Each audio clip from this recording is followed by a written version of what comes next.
Sarcoma is often known as the forgotten cancer, mostly because it's rare. It's a cancer of the connective tissue that affects both adults and children. So to tell us a little more about this is Dr. Daniel Lerman, an orthopedic oncologist with the Sarah Cannon Institute at Presbyterian St. Luke's. So Dr. Lerman, what exactly is sarcoma and who does it most commonly affect?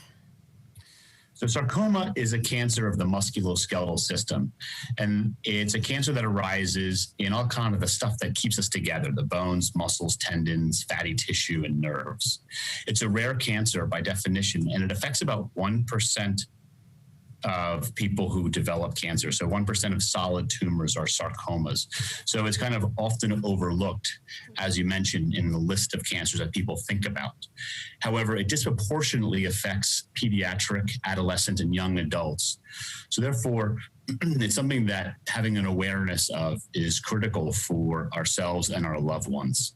What we often see are people who are young, just kind of starting out their life, who don't really have the time to go to doctors and don't want to be distracted by lumps and bumps, who are kind of striving to start anew. And oftentimes these incidental findings or masses that are enlarging or rising really have significant consequences in sidetracking one's kind of immediate goals. So as you can imagine, young professionals, young adults don't want to be distracted by going to the doctor. And sometimes that causes us to find things later than we would like sometimes. So I think it's important for people to be aware of the fact that not every lump is just a simple lipoma, and things that are new or enlarging are worth evaluating and considering and understanding better than just being dismissed out of hand. Right.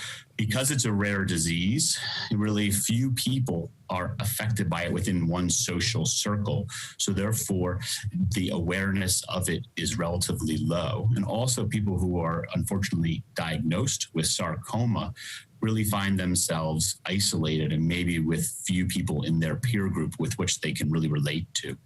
So because of that, there's a nonprofit with which we work called the Limb Preservation Foundation, who has a strong peer support group and community that I think is really helpful for patients who are either newly diagnosed or kind of going through treatment. Because as a doc, I can really explain to them the disease process and the biology behind it and the medical care. But what I don't know so well is what life is like really living with it or as a survivor of it. And that's really why I rely on former patients of ours to kind of be mentors in that process a little bit. Right, having that support is just so important. So to talk about some of the stuff that you're an expert on with it, what are some of the risk factors of sarcoma? So in a frustrating way, sarcoma doesn't have any clear known risk factors apart from a few genetic syndromes. There are some very typical genetic diseases that do cause a propensity or increased risk to developing sarcoma. But the vast majority of sarcoma patients, it's just kind of a bad luck phenomenon, just an aberrant mutation in a cell that goes on to proliferate or grow in an uncontrolled manner. Why we think we see it in kind of the more pediatric young adult population is the growth in that population is really more rapid than in the adult population. And therefore cells are kind of more rapidly dividing in areas of high growth rates. And sarcomas can originate in the bone. So you can have bone sarcoma. That can actually be very painful, deep, achy, throbby pain people can experience.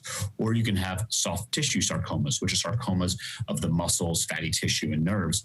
And typically, soft tissue sarcomas are really painless masses that are enlarging. So those are the ones that can be a little bit more insidious as far as identifying them, because it's just a lump or a bump that doesn't hurt and can easily kind of be ignored.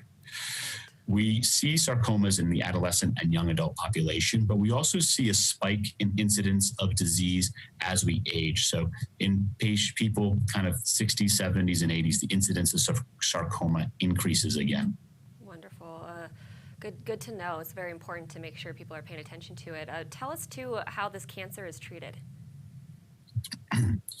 Depending upon the flavor type of sarcoma, there's different types of treatments that are out there.